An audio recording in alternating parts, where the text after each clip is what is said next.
Hello, Ben here, and welcome to episode 35 of Benjy's Cafe podcast. Joining me for a coffee in Benjy's Cafe this week as my final guest of Series 1 is the award-winning actor and photographer Bill Ward.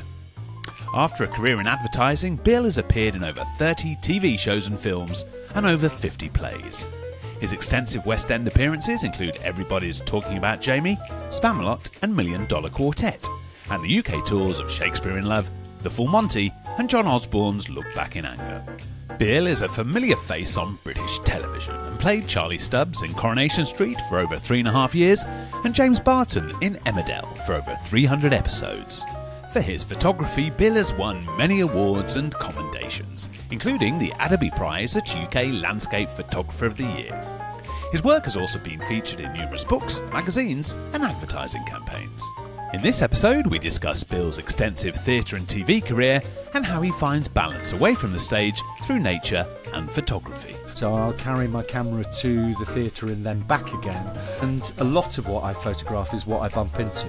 And for me, it's powering down, it's regenerating, and in a balanced way, in a mental health way. I find that really, really useful and sort of just kind of taking yourself away from the madness and the wonderful madness of what we do on stage and in the theatre.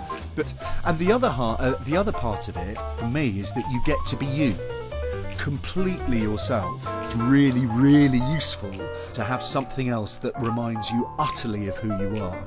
A beautiful mind and a beautiful man. Welcome to Benjy's Cafe podcast, Bill Ward.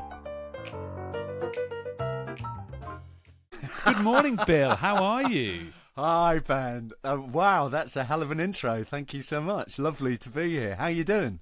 Great to see you. Well, you are one busy bee, so lovely to have you in the Benjy's Cafe podcast today. Firstly, just want to start off with, we did Legally Blonde together. It feels about mid-70s, Bill, about 20-odd years ago. Yeah, it does, doesn't it? Yeah, I know, it's nuts, but you were a brilliant Professor Callahan.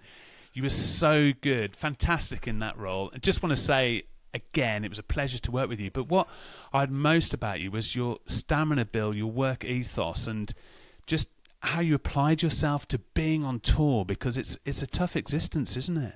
Yeah, right. Yeah, touring is a hard gig. I mean, it's great fun, isn't it? And it's one of the reasons why we do it.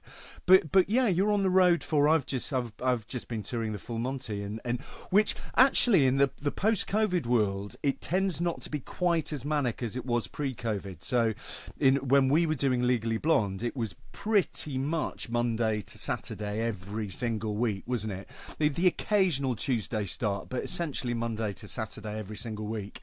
And with plays in particular in the post-COVID world, there's quite a lot of theatres are doing one-night stands, comedians and that kind of thing on a Monday night these days, because they can sell the place out and they can get a decent amount of revenue on what is traditionally, quite a quiet night of the week. And so a lot of the plays these days are starting on Tuesday. So with Full Monty, we were mostly starting on Tuesdays and going through till Saturday. So 7 instead of 8 shows a week, which is very doable, because it means you just get an extra. You actually get a weekend. You get your weekend on the Sunday and the Monday, as opposed to just on the Sunday, which is often, if you're doing, Monday to Saturday, that's your travel day as well. So, and you know what it's like getting home. It's sort of, I have a thing about getting home every weekend. Yeah. I have another half and 2 kids, and so I have specifically a thing about getting home, which means either it's 10:30 at night or 11 o'clock you're getting in the car driving back from wherever you happen to be that night, or if you're in somewhere like Glasgow or Edinburgh or somewhere, it's a little bit. I live in Bristol, so somewhere that's very difficult to get home from that night. You'll get a sort of 5:30, 6 o'clock plane the next morning just to make sure you get home. So yeah, I have a thing about that. I think it's important just to spend as much time back at home as you can. Just remind everybody who you are. And well, also it's great, isn't it? You can get your smalls washed and reset for the next week ahead on tour, but also mentally it's lovely, isn't it, just to have that reset once a week, once a fortnight, where you can just be with your loved ones, forget about work and just recharge. That's really important, isn't it? Yeah, I really think so. It's so easy to get lost in showbiz. in our world. It just is, and you become kind of part of this kind of touring circus, part of the carnival, and it's quite easy to get kind of disconnected from real life in lots of ways, and sometimes that can be a huge amount of fun, and it's one of the reasons why we do it, and it's very silly, and also you just need to remind yourself who you are and where you're from and what's important. And so all of that stuff for me is sort of very high on my list of priorities. So connecting and reminding everybody who everybody is, and just getting away from the theatre beast. I generally get digs in other people's houses, sort of, and I generally don't get digs with other people in the company, because I just like to spend a little bit of time away from work so that I can come back at it completely refreshed and really up for it. And it's tricky, you know, if having another half and a couple of kids, it's important that you give them as much attention as you possibly can. And when you're touring, it can be difficult to do it. What I love, Bill, you mentioned there that just having that moment to yourself after work, before work. Gosh, how times have changed. I'm alcohol free now, and I put so much value and importance on just that little walk to work, picking up my coffee. It's a little routine I have, but it's just my time. And as much as I love people I work with and the whole fun of pantomime and, you know, being with people, whatever I'm doing, but I really value that moment before a show, and then just a little walk home, and having your own space is sometimes just lovely, isn't it? It makes me feel secure in what can be a crazy existence. Yeah, I really couldn't agree more, and I'm similar to you in that respect. My way in, you can just gather yourself for the day. You just start to think about what you're about to do as you gather yourself on the day, and when you come back at night, you decompress, and it gives you a lovely sort of period of just to power down and just be out in the elements, and whether it's, you know, it's sort of peeing down or whatever, which it often can be, and just getting blasted in the face, and it just washes away, you know, everything that you've just done, which is brilliant, and it's huge fun, and I love it, and I know you love it, but it's just a nice mixture of the two things. But yeah, I really agree. It's kind of sort of building up time, decompression time, and just time to be yourself. All of those things are important, I think. What I remember as well, you were like Mr. Hulk Hogan. You were like Mr. Universe in warm-up, Bill. Your plank, your press-ups. You are ripped. I don't care what people think. I'm going to tell you, you are ripped. I was like, bloody hell, Bill, how'd you manage that?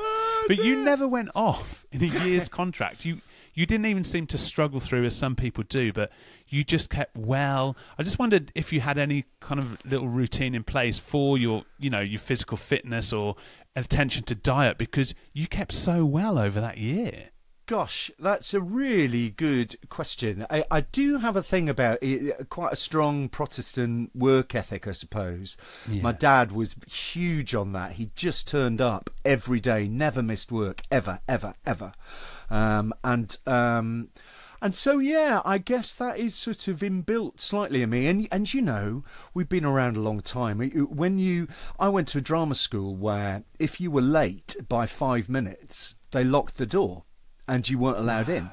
So it absolutely ingrained in me really early doors that, you know, being on time and being present is part of the gig, really. And it possibly too much, actually, in a kind of, because you do have to sort of prioritise your own well-being and those kinds of things. And I think traditionally, maybe the theatre and the show must go on. That's not necessarily a good thing all of the time. If you're actually falling apart. So, yeah.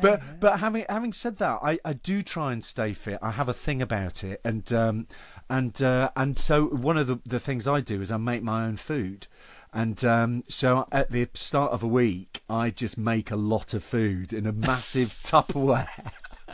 Can you come and move in with me for Christmas, please, Ben? You wouldn't like what I make, Ben. You wouldn't like. So, but that's what I do. So I just make this big Tupperware kind of bowl of stuff, and it's generally either mince, because my dad was a butcher, so I grew up on mince. That's what I grew up on. So it was either mince and potatoes, peas, carrots, onions, mushrooms sometimes, always baked beans. Always baked beans.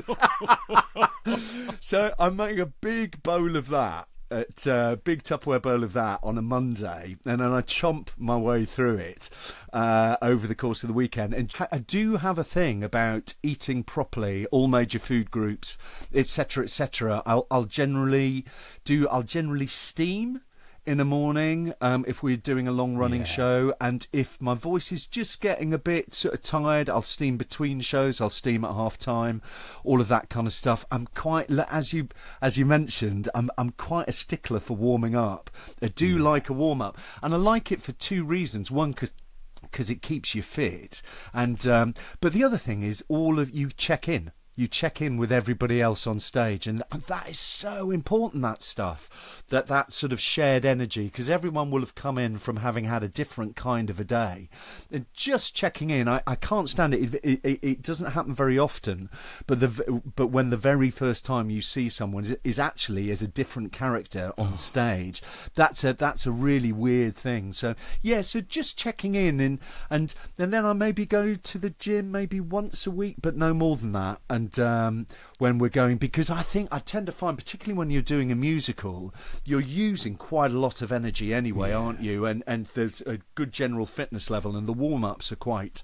Andrew Simeon used to do this extraordinary warm-up. That was full-on. I loved that. Yeah, it was the real burn, wasn't it? Wasn't it? A full-on burn. It was just brilliant. So, so that kind of thing I think is important. And also the walking to and from... it's not going to be burning many calories, but you're staying active. You're usually moving. So in that kind of a way, some kind of exercise is going on at some point most days. But yeah, I do like sort of just trying to show up and trying to be present. And what I love, Bill, is you mentioned just that little connection with people before you arrive at work, before you get into warm up, be it somebody on stage door, somebody backstage, and it's just... One, it's polite and courteous, but again, you just don't know what people have gone through that morning, and theatre can be such a lovely, safe place, I think. And just to say good morning, it's so simple, I think. Even if you're not in work, it can really help somebody's day. Yeah, really, and I think theatre, when it works well, and I read this somewhere when I was training years and years ago, but it's kind of almost like the perfect ecosystem where people look after each other. And they do look out, because when you're on stage, you're looking out for each other the whole time. You're keeping the show afloat. Some people might be having a slightly off evening, and everyone tries their hardest all of the time. But you can't always be at 100%. You can try and be at 100%, but there are some days when you're feeling better than others, and so it's that thing, isn't it, where actors are always looking out for each other. Stage crew are looking out for you. You're looking out for them, and in that kind of way, and the lighting and the sound guys are looking out for you. So if your voice is off on any particular day, you'll just have a word with the sound guy and kind of go, I'm just slightly short today. Could you just give me a little more? So as an ecosystem, everyone's kind of programmed, and the ethos of theatre is to look out for each other. And then, do you remember when I was training, a brilliant theatre company called Shared Experience, who did just wonderful work, brilliant physical theatre and very inventive drama. But that kind of idea, the shared experience from you as the actors and the crew on stage and behind the scenes, sharing your experience with the audience, I think that's just fundamental to theatre, really. And as you say, that kind of sense of generosity really pervades in a really well sort of functioning production, but pervades the whole building and the whole company ethos, really. And when it works well, it's just glorious, isn't it? You mentioned that connection between a company and the audience. You've just been involved in a play up in your native northeast, Gerry Sewell, that sounds like that was the epitome of a connection with a community, with a company and with an audience. That must have been a wonderful feeling for you. It was just glorious. It's quite clearly for me just the best thing I've ever done. I was so proud of it. I did very little in it, actually. A lot of the heavy moving and shaking was going on by the rest of the cast, and I sort of wandered on, was a bit unpleasant for a bit. Perfect. Yeah, brilliant. And wandered off. But yeah, it was just epitome of everything that I think's important about theatre, really. It's just this glorious piece of writing. It was written and directed by a guy called Jamie Eastlake, who's from the North East. He's from Blythe originally. And I did a workshop for him on a brand new musical he was writing about 2 years ago now. And at the time, he was just sort of trying to give us a kind of an idea of shape of the piece. And he gave me this play, Gerry and Sewell, to read, and I read it and I went, this is brilliant, what's happening with this? And he'd had it on. He runs a fringe theatre called Laurels up in Whitley Bay, which seats about 50, 60, something like that, and it's just this brilliant space where it gets loads of new writing, and Gerry and Sewell started life there, and it did 2 runs there, and then it went to Live Theatre, which is a bigger sort of 250-seater new writing theatre in Newcastle. And what I loved about it was just so heartfelt. It was so funny. About 2 fellas who are desperate to get a season ticket to watch Newcastle United play, and I'm from Newcastle, and so for me it tapped into something that everybody I knew growing up wanted and none of us could afford, which was season tickets to watch Newcastle United play. My auntie had a season ticket, and it was just one of those things where every Saturday afternoon or morning actually at 12 o'clock you hoped you got the call that someone couldn't make it, and you would get the call to go. And I used to go and watch Newcastle play with my dad when I was 8, and funnily enough there's a monologue which is repeated twice, and which is literally word for word what I did with my dad, sort of walking across Lees's Park and Exhibition Park to watch Newcastle play, sitting next to him. He's got his arm around you. It's very, very, very beautiful piece of writing, and it's a real rites of passage. And the whole play is just taps into the culture of the North East, and specifically what it's like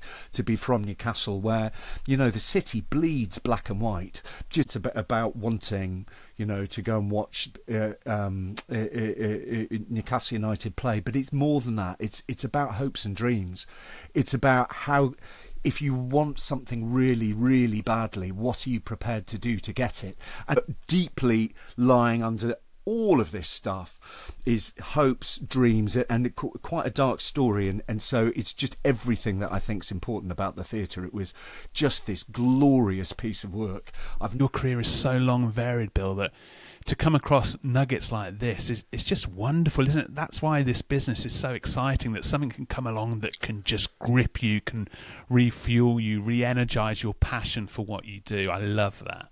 Yeah, and it can come from a most unexpected source too. And this came because Theatre Royal in Newcastle had a free week because a show that was due to tour there had been cancelled. So they had a free week, and they sort of thought very laterally about how they could fill it, and got in touch with Jamie Eastlake, who's the writer and director of this, because they'd been to see it when they were at Live Theatre, and it's completely unlike anything you would generally associate with the Theatre Royal. So hats off to them. It was a very brave piece of programming on their part, but we sold it out. And I wrote about this actually on my Instagram, and I very rarely write personal stuff on my Instagram, and but I wrote about this on my Instagram. We were warming up for the first show, and the first show was also our press night, because we only did 6 shows.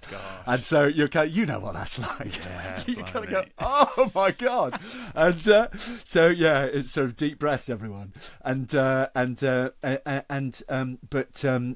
the assistant director had put "I'm Coming Home Newcastle" onto the speakers as our warm-up tune, and every Geordie has got that going through their bones. And so I warmed up for 20 minutes in absolutely floods of tears, happy tears, in the city I was born and grew up in, and that I have such a strong affection for, and surrounded by this brilliant company of humans. What a beautiful moment, what a beautiful experience. I think sport, I mean, my goodness, we love our sport, our football, our cricket, rugby. I think sport, like theatre, can be a great escapism, Bill. I always love checking the footy results, the interval between shows, and heading home now for match of the day, bliss. But what I love as well, your photography career, that must provide just another lovely kind of counterbalance to your theatre career. You must go to some beautiful areas of this beautiful planet, and that must be so fulfilling for you as well. It is, Ben. Thank you so much. Yeah, it's a yin yang thing for me. Yeah. So it's literally the other half of me. My daughter my eldest did this personality test. They make them do them at school these days. And she came back and she said, right, it sat us down at the kitchen table and went, right, we're all doing this. And we went, okay. And so all right. And what it was fascinating, because it was just great to see what she was and what my youngest is and my other half, and all of these different personality types came out. But what was interesting for me was that I came out almost exactly 50% extrovert, 50% introvert, almost exactly. God. And you kind of go, that's really interesting. And for me, the theatre part, the television part, but particularly the theatre part actually, is the extrovert part, where you get to share stuff with an audience, and it's direct and it's visceral. And for me, the photography part is the sort of the reflective part, where instead of giving out, you're putting back in. And so that's the sort of the role that photography sort of has in my life, is I sort of regather and regenerate when I'm away from the stage and when I'm away from the theatre. That's how I do it, and generally take myself off. And what I generally do, I don't do it every day, but I will do it a couple of times a week, is I'll go off with my camera, and I'll go off not for a long time, about an hour and a half, 2 hours, because you've got to, you know what it's like, you've got to hold some energy back for the evening performance. And I won't do it at all on a matinee day, because you've just got to chuck everything you've got at the theatre. But yeah, and for me, it's one of the reasons actually I find digs within walking distance of the theatre, because I always carry a camera. So I'll carry my camera to the theatre and then back again. And a lot of what I photograph is what I bump into. And so in that kind of a way, that's kind of how I tend to do it. But for me, it's powering down, it's regenerating, and it's just kind of hanging out with Mother Nature. That's my thing, really. And in a sort of, and you were talking about it earlier, in a balanced way, in a mental health way, I find that really, really useful.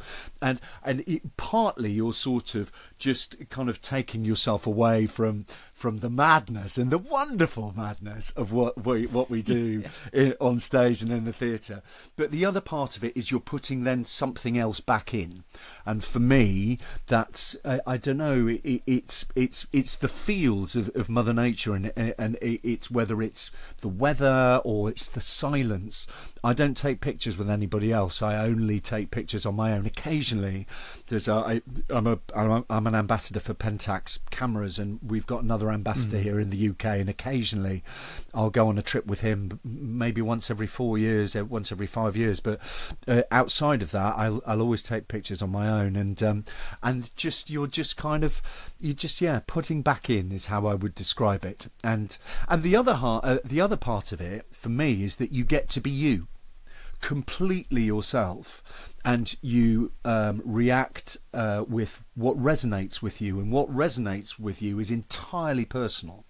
And so, given that what we do for a living the rest of the time is pretending to be somebody else, it's really, really useful to have something else that reminds you utterly of who you are. And so that's the role that photography plays for me. I admire you so much, Bill. I remember we finished a show. We were in Dublin with Legally, and you know, I was escaping to the Guinness. What a surprise! And you were escaping to your camera. I remember walking home after a night at the pub, and you were there, I think, on a bridge by the Liffey. Beautiful evening, and you just seemed so content. And I wasn't envious, but I just thought, my gosh, how lovely that you have given so much to a theatre production to make people happy, but you're doing something for you. And I just want you to know that at that point that I just thought, God, he's a good guy. I thought it was wonderful. Oh, God bless you. Thank you. I didn't know that. Thank you. Yeah, I remember that. That was next to the Beckett's Bridge, just like you say, on the banks of the Liffey. Yeah, because you were asking me about sort of staying fit and that kind of a thing during a tour, and I don't drink when I'm working, and I haven't done that for about 10 years, and so I do when I'm not, but I don't. I don't when I am, and so my sort of the way I relax and wind down is to take a camera and just hang out with where I am. And the other thing that I tend to find that's useful about it is that it helps you to communicate with where you are. And so you start to form a relationship with where you are because you're noticing stuff and you're spending time with it. And I really like that, particularly when you're touring and you're in a different city every week. Just having a sense of plugging in to where you are. What I love now is discovering the real joys of what makes me happy, and not just running straight to a pub after a show, or pretending to go and watch the football and sinking 4 pints. And it's just lovely. Isn't life great when you just keep discovering stuff about yourself? It blows my mind.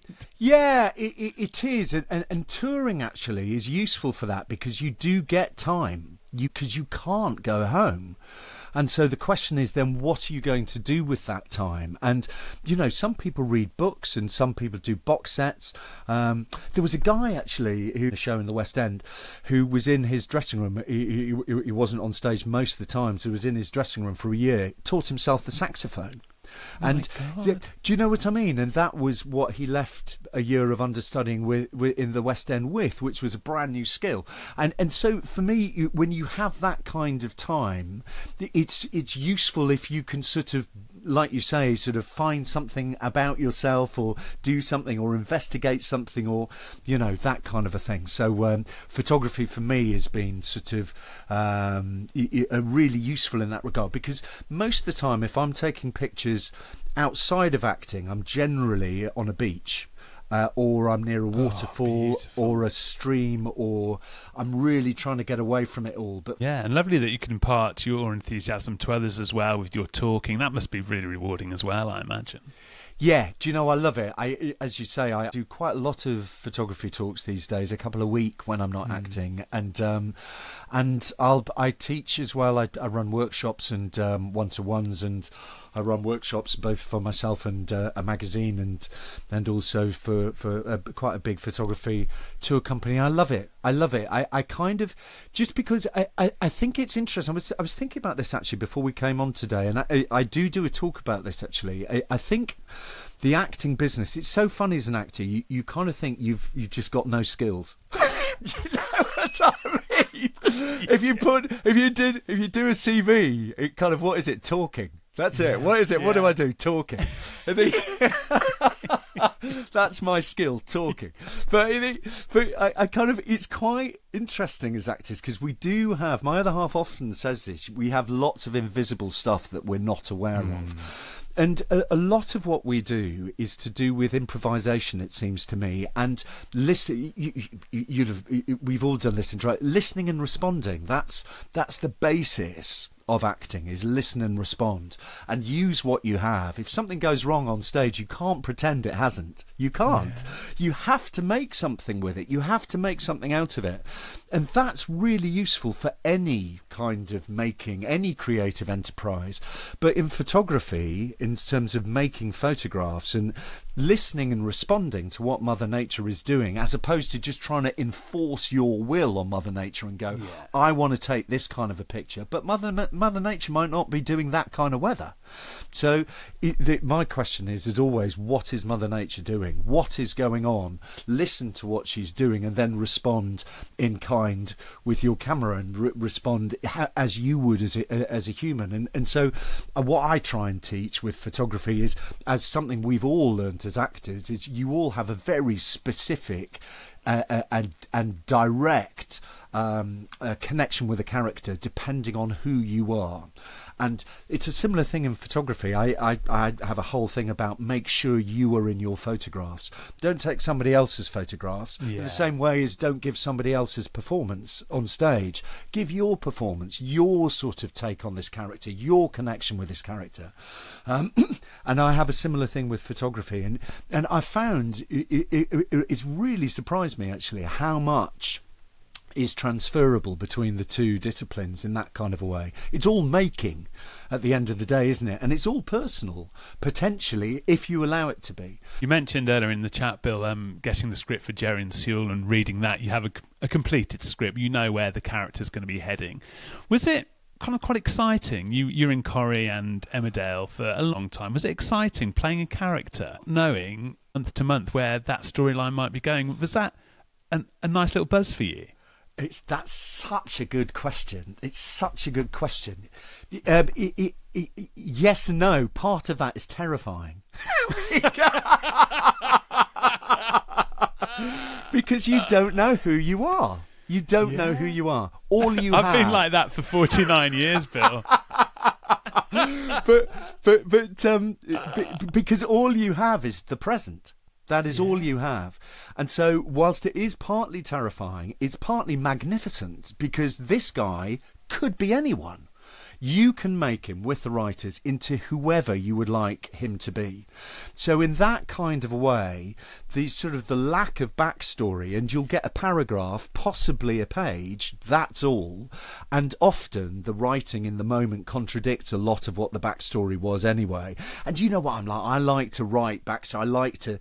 I like a character arc. I do my research. I like to know all of that stuff. And so for a soap, it's difficult because you can't. You can only do a little bit based on what you know or what you've extrapolated in your mind. And often what you extrapolate in your mind in terms of backstory, motivation, is directly contradicted by what the writers write in any given week. And you kind of go, oh, okay, so he's not like that. So I'm going to have to completely rewrite this thing in my head. But that, by the same token, is fabulous, because you're making it up as you go along. And that whole thing that we've just discussed about listen and respond, use what you have, you get that in a soap. And so you're combing through, whenever you get your next 5 episodes, you're combing through, going after all of the character detail and trying to extrapolate from that what he might do in the future. And also in a soap, because quite a lot of it is quite the emotions are quite big, is you're playing against it quite a lot. You're just going underneath of it as much as you can, because if you play it sort of at full value and full size all of the time, it just becomes overwhelming very quickly. So but you're right, there is no past, there is no future. All you have is the present with a soap character. That is all you have. And so a soap character is made up of many present moments. That's what a soap character is. And you are in charge of that to a certain extent. They will have, when you join a soap, the writers will have maybe 3 months worth of writing, maybe 6, and some broad idea of where the character might go for a year. And then after that, they're really looking just to see what you do. I remember a director talking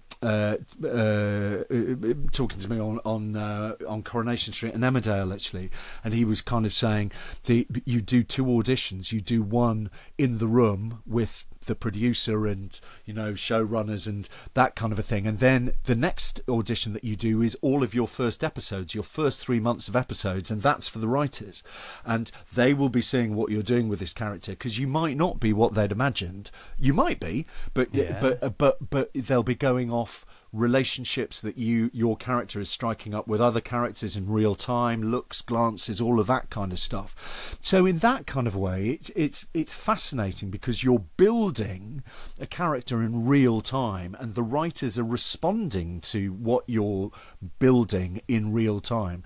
And when a soap works really, really well, is when it becomes a virtuous circle, when the writing feeds the acting, which feeds the writing, which feeds the acting, and at every stage stage, everyone's moving along just a little bit. So by the end of 2.5 years, you end up in a very, very different place to where you started. And that's what happened on Coronation Street with Charlie Stubbs in particular. His journey was quite extreme but brilliant, because it was specific and it was detailed and it was well researched, all of it. I did a lot of work on that. The writers did a lot of work on that. And so in that kind of a way, when you've got something that works like that, you're in business, and you know you are, because you can feel it, and people in the street will sort of talk to you about the storyline and the effect that it's having on them, and so you have some kind of sense of how it's landing.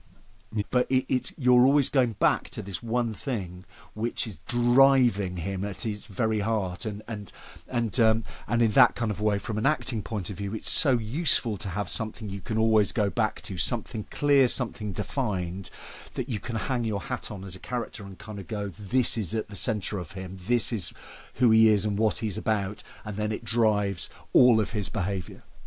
And mentally, was it quite draining playing those storylines at the end of a day's filming? Were you whacked? And yeah, absolutely right. Because they're heavy, those characters. They're heavy. You carry them around. Soaps are unusual. You spend more time being the person that you are pretending to be than you do being yourself.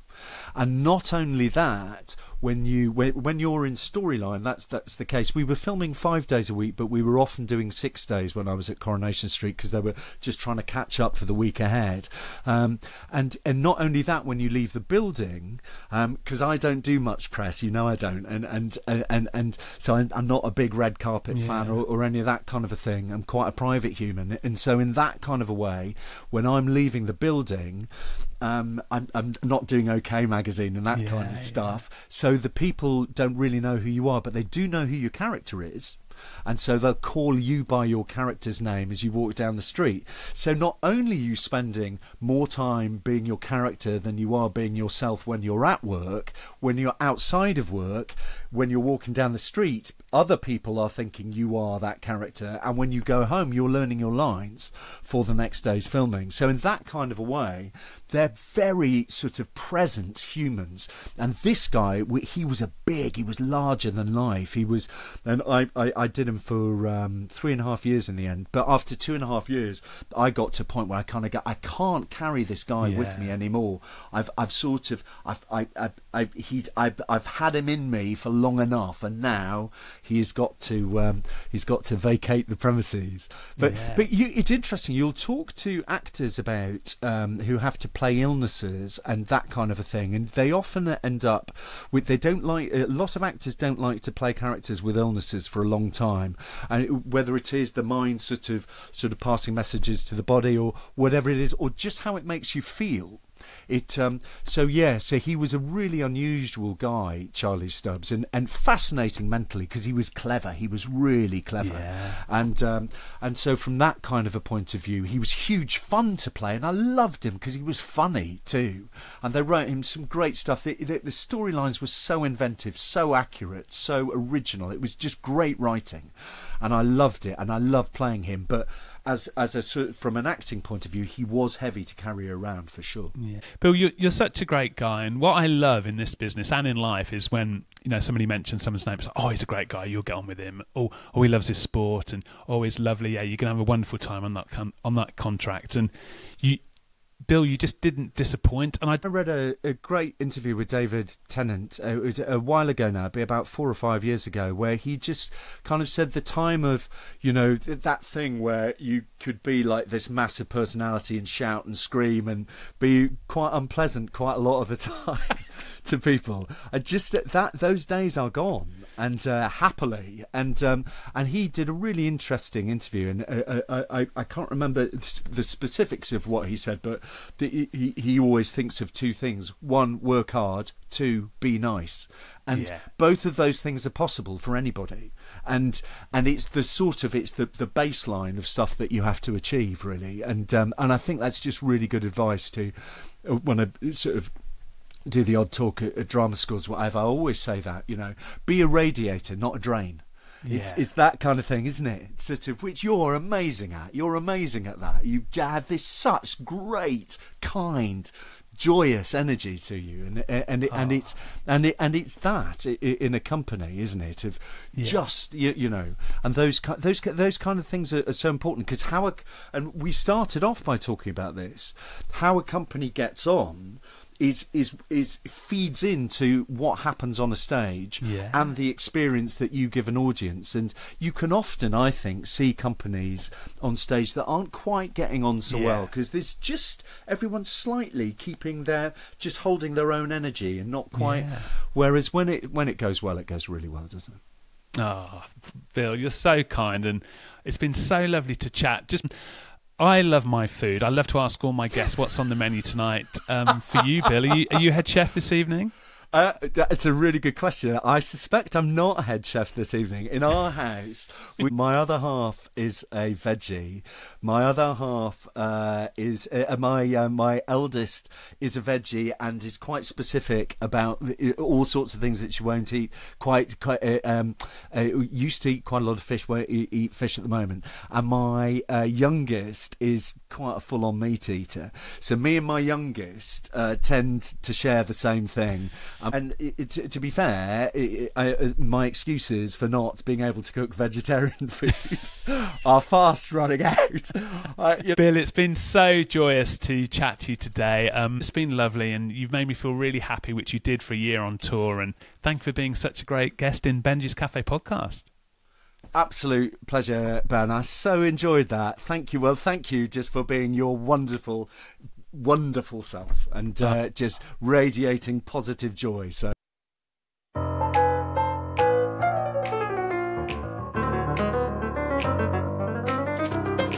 thanks for listening to the brilliant Bill Ward. And with that, Series 1 of Benjy's Cafe podcast comes to an end, and it's time for a Christmas break. I'm off to Panto, Aladdin at Mansfield Palace Theatre if you fancy a giggle. Thank you for listening each week. We're a lovely bunch, and you're always welcome in Benjy's Cafe. Remember, 35 smile-inducing episodes to enjoy wherever you get your podcasts. I'll be back in January for Series 2 with more joy, happiness and kindness. I'll get the kettle on. Have a great Christmas.